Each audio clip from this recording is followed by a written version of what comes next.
Bem-vindos ao Historizando! O nosso assunto de hoje é a questão da semana. Para quem não sabe, toda sexta-feira aqui no Historizando tem correção de questão. Agora com a prova do Enem chegando, provavelmente a gente vai discutir muito mais sobre o Enem. E eu tô fazendo lives junto com o Pedro Renaud de revisão, então eu também vou combinar as questões da semana aí com relação às lives que a gente faz. Na quinta-feira, que foi ontem, vou deixar o link aqui para vocês, a gente fez live sobre Renascimento e Reforma e eu trouxe as últimas questões que foram cobradas sobre esse assunto para a gente discutir. Claro que se você tiver alguma sugestão de questão, de prova, o que você quiser para revisar aqui nesse quadro da questão da semana, só deixar nos comentários. De preferência, se você tem alguma questão específica, copie e cola a questão aqui para mim, que aí fica mais fácil de eu conseguir atender aos pedidos. Já deixa seu like se você gosta desse tipo de conteúdo. Não se esquece que euzinha aqui, então, que o Historizando está junto à Filad, que é uma plataforma que veio aqui, uma das maiores plataformas da América Latina, chegou no Brasil, tem curso de Enem, tem curso de História para o Enem comigo. E aí eu vou deixar o link aqui embaixo. Tem também simulado, gente, com correção TRI, pacote só com simulado para essa reta final, pacote com atendimento específico para você entender o que você precisa estudar nessa reta final, porque um monte de gente fica falando exatamente o que você precisa estudar, mas será que todo mundo sabe da sua necessidade? Então eu vou deixar o link aqui embaixo. Bom, mas vamos então começar a falar sobre Renascimento e Reforma Protestante, tá? Essas duas questões, então, de interessante a gente observar, analisar, que elas caíram nas últimas provas do Enem, literalmente. Uma é do Enem digital, o outro é do chamado tradicional. Então, são assuntos que não costumavam aparecer na prova, não tinha recorrência. Inclusive, procurei, parece que cobrado mesmo esses assuntos anteriormente só em 2011, mas aí apareceu nas duas, né? Tanto na digital quanto na tradicional. E isso também é um alerta para a gente ter cuidado que, eu vou revisar só os que mais caem, mas só os que mais caem não são as únicas coisas que caem, tá? Ainda mais nesses últimos anos aí que a prova tem apresentado bastante diferenças. Mas vamos lá. Enem Digital de 2020. Sempre que se evoca o tema do Renascimento, a imagem que imediatamente nos vem à mente é a dos grandes artistas plásticos e de suas obras mais famosas, amplamente reproduzidas e difundidas até os nossos dias, como Mona Lisa e a Última Ceia de Da Vinci e o Juízo Final, a Pietà e Moisés de Michelangelo. Então citou os dois artistas mais citados, né? Assim como inúmeras e suaves Madonas de Rafael, que permanecem ainda como o modelo mais frequente da representação da Mãe de Cristo. Também artes bem famosas. Como veremos, de fato, as artes plásticas acabaram se convertendo num centro de convergência de todas as principais tendências da cultura renascentista.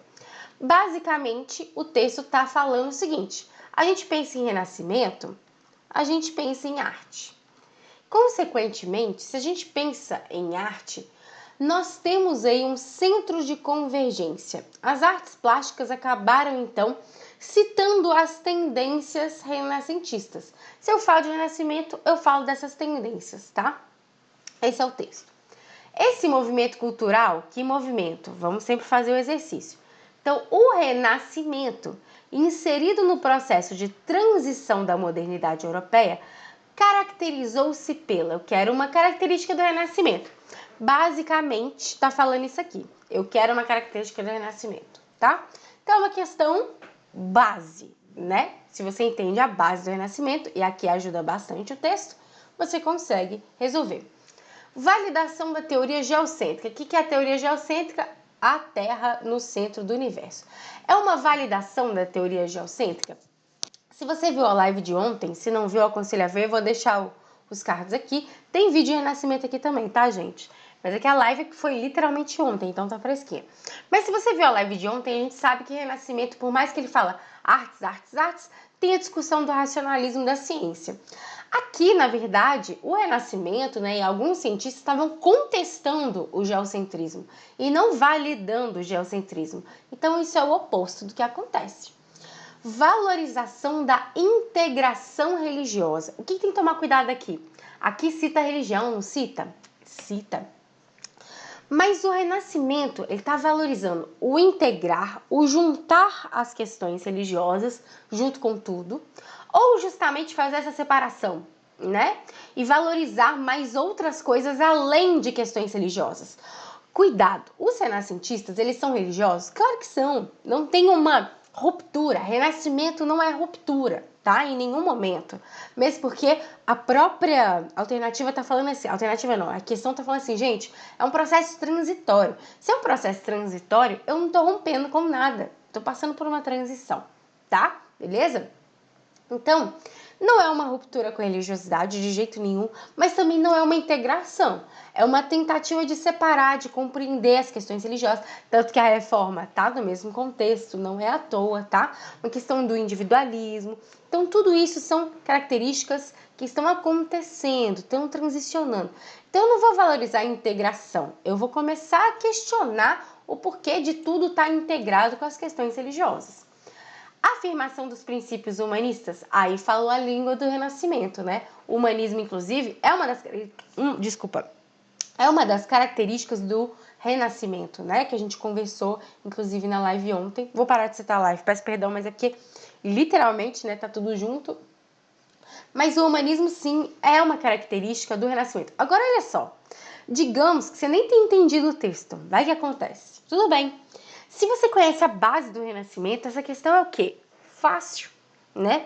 Então as pessoas acham, é só ler, é só ler. Gente, você compreendeu o contexto, o que estava acontecendo, as principais características, você fazia essa questão em 2 segundos. Você não precisava nem ficar quebrando a cabeça no texto. Tá pedindo aqui, ó. O Renascimento no processo caracterizou-se pela, resumindo, uma característica do Renascimento, humanismo, acabou, entendeu? Então, vamos aprender a fazer melhor as questões. E olha que eu estou fazendo uma análise sim com vocês, mas justamente para te ajudar no dia da prova, que a gente sabe que o tempo é curto, tá? Letra D, legitimação das tradições aristocráticas. Primeiro, é uma preocupação do Renascimento isso? Não. Segundo, nós temos aqui uma classe começando a aparecer, a mostrar as asinhas, né? Classe eu tô falando aqui, lógico, uma linguagem marxista, mas que a gente sabe num grupo social aí que é a burguesia. E essa burguesia, ela quer também os valores dela, não aristocrática. Quando eu falo aristocracia, eu geralmente estou falando de nobreza. Então, os valores burgueses é que começam a aparecer. Quer dizer que a burguesia virou top? Não. Top das galáxias? Não. Mas a burguesia começa a aparecer, mostrar suas asinhas, o mecenato, que é justamente, né, financiar aí as coisas das artes, tem a ver com a igreja, mas também tem a ver com a burguesia, que quer mostrar esses valores. Então, não, tá? Incorporação de representação gótica. Representação gótica é uma questão artística? Sim. Voltada para o quê? Para o medievo, para a Idade Média. E aí eu te pergunto, o renascentista, o artista renascentista, ele está formulando algo mais próximo do momento dele ou do movimento medieval? Ou até mesmo uma questão aí de se atrair mais por questões greco-romanas. Lembra? Outra característica do Renascimento. Gente, se você sabe a base do Renascimento, você elimina também todas as outras, tá? Então, letra C de casa, se ficou alguma dúvida, deixa aqui nos comentários. Vamos para a próxima. 2 grandes eventos, vamos lá, esse aqui foi o tradicional, tá? 2 grandes eventos históricos tornaram possível um caso como o de... tornaram possível um caso como o de Menóquio, do Queijo e os Vermes, né?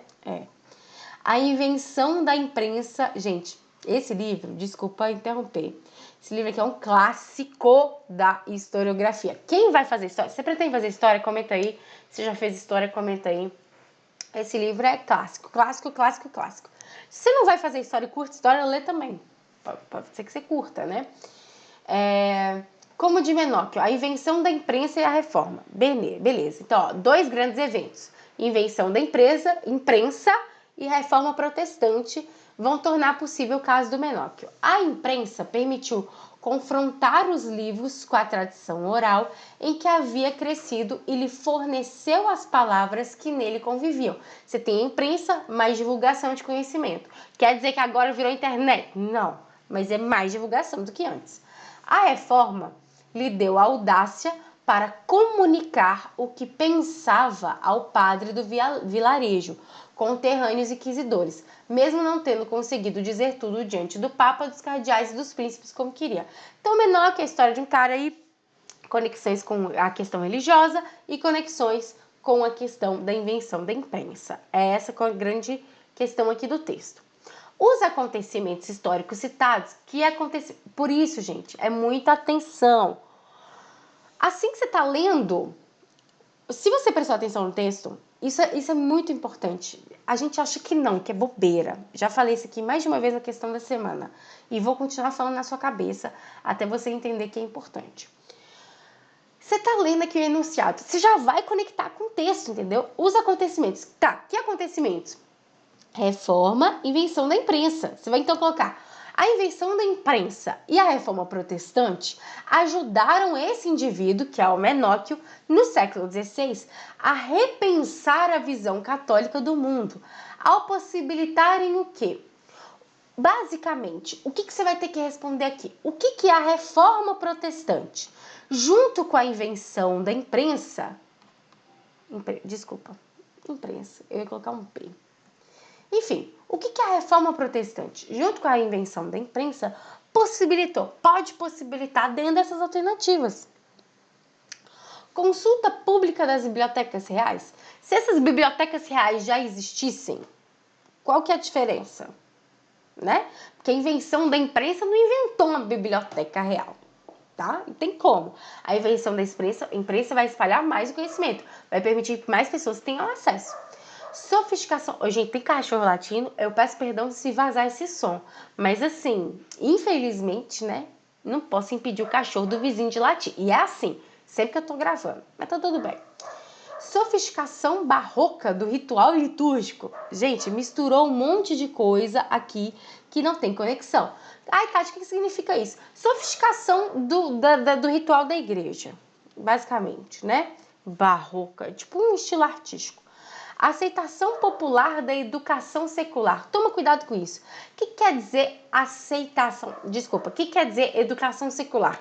Separação da educação aí, né, com relação a questões religiosas da igreja. A educação secular, você vai separar aí o que é religioso e o que não é. O fato de ter reforma protestante, pode ser que com o tempo isso aconteça, mas, gente, a reforma protestante não é para acabar com questões religiosas, é para modificar algumas questões religiosas. Será que você me entende? Não vai virar tudo laico. O que é laico? A ausência de religião. Não, continua a religião, só contesta a forma como a Igreja Católica estava promovendo essas questões, tá? Interpretação autônoma dos textos bíblicos. Aí você falou minha língua. Porque isso aqui, basicamente, inclusive quando a gente estuda a reforma protestante, é uma das características mais importantes que você tem que compreender. E, de novo, você compreendeu reforma protestante? Você vai de cara já sacar, entendeu? Porque uma das questões que o Lutero e posteriormente os outros reformadores vão questionar é a livre interpretação da Bíblia. E o texto se remete a essa questão, né, da interpretação e dele discutir com o padre e tudo. Porque antes, primeiro, a maioria nem lia, né? Aqui continua não lendo, tá, gente? Por isso que também falar em aceitação popular é muito difícil nesse momento. A maioria não lê. Mas as pessoas que liam, elas não tinham acesso a essas questões impressas, né? Justamente por não ter imprensa. E não tinham acesso à Bíblia facilmente, assim. E a maioria das coisas eram em latim, que não era a língua ali do que eles estavam acostumados, habituados. Só a galera do clero da igreja. Então você não tem essa discussão com o padre, coisa nenhuma. O padre falou, é isso aí, beleza, valeu. Claro que eu tô sendo bem simplista, mas para você entender o quê?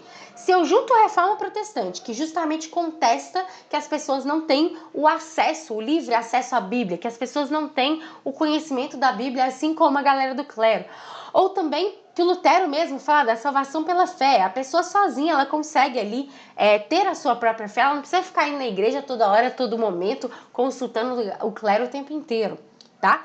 Então a reforma protestante questiona isso. Aí vem a imprensa e me possibilita eu traduzir a Bíblia, que era em latim, e não só traduzir a Bíblia, mas ter mais impressões dela. Claro, gente, que não é igual Ctrl+C, Ctrl+V, tá? Era muito difícil ainda.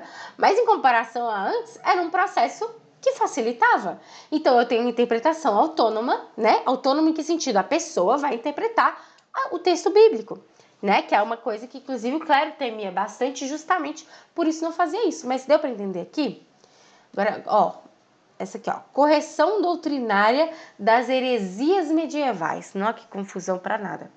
Correção doutrinária. Correção através da doutrina dos pecados medievais?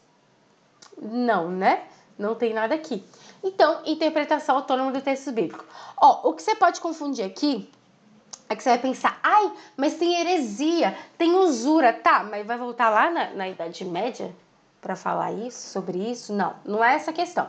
Existem sim esses questionamentos, mas primeiro, não vai conectar direto com a questão da imprensa, e é isso que está pedindo aqui, uma conexão da reforma protestante com a invenção da imprensa. A conexão mais direta possível de todas é o acesso à Bíblia, tá? Então, primeiro, é isso que você tem que pensar. Segundo, que a própria alternativa em si ela é um pouco confusa, né? Correção doutrinária das heresias medievais. Por que é só medieval heresia? Por que o pecado é só medieval? Qual que é o sentido? Qual que é o nexo? Nenhum, né? Então, beleza. Eu acho que é isso. Eu espero que você tenha acertado, eu espero que você tenha gostado, eu espero que você deixe seu like, valorize esses conteúdos, né? Se você chegou até aqui, também deixar um comentário, eu vou ficar muito feliz. Em todas as redes sociais, sem exceção, é @historizandotati. Mas aí, aqui no YouTube, é Historizando, tá? Então, eu gostaria muito de te ter em outros lugares também, Instagram, Twitter, TikTok. Na Twitch, eu tô fazendo live lá na Roxinha, que a gente faz momentos de sprint, de concentração, estuda, a gente trabalha, estuda junto, a gente conversa, a gente discute, depois tem um tempo de concentração, eu sei que a prova tá chegando, então às vezes você fica um pouco ansioso, ansiosa, então a gente tem um tempo de estudo, cada um faz a sua atividade, depois a gente conversa, relaxa um pouco justamente essa tensão toda que tá rolando, tá? Não se esqueçam das lives, não se esqueçam de se inscrever no Historizando, por favor. E é isso, todos os links que vocês precisam aqui embaixo, qualquer coisa é só comentar. Muito obrigada pela sua atenção, um beijo, até a próxima.